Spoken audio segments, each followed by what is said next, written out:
Let's we'll get a little glimpse of it just shortly on our left hand side. The little Mary was just 6 days old when her father James V died. She was thrust onto the throne of Scotland. And of course at the tender age of 6, there's probably not much rule here on the left, the Kelpies.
Legitimate sons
fast forward the clock to 1314. Just a few years after, 16 years after, Wallace was captured and executed. In a battle, Bannockburn. In front of us, we will see a sign that says the Bannockburn. The Bannockburn flows right underneath the motorway where we drive right now, and on the right-hand side, what is believed to be part, at least, of the significant battlefield where Robert the Bruce led Scotland to victory against the son of Edward I, Edward II. And Bruce became the king of Scotland, and Scotland's freedom was secured from the tyranny of the English. Now, if you've seen the film Braveheart with William Wallace, gloss over the historical facts of it. It's a great patriotic film. Pretty terrible. They're wearing kilts. Kilts weren't actually invented back then. I'll tell you a little bit about why later on. But they used to wear what were known as phillimores, not short kilts like mine. These are modern. I'm 200 years old. It was also filmed entirely in Ireland, not here in Scotland. And it didn't even include that significant bridge. And when asked why they didn't include any battle scenes involving the bridge, apparently it just didn't look good in film. Go figure, eh? But the film is obviously entitled Braveheart. Wallace was not Scotland's true Braveheart. Excuse me just a little second. My kids are just on the other side of this fence sleeping, and I'm going to park the horn to wake them up.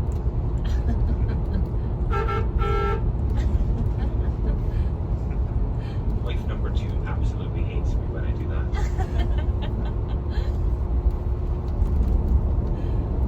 So the real title of Braveheart actually belongs to Robert the Bruce.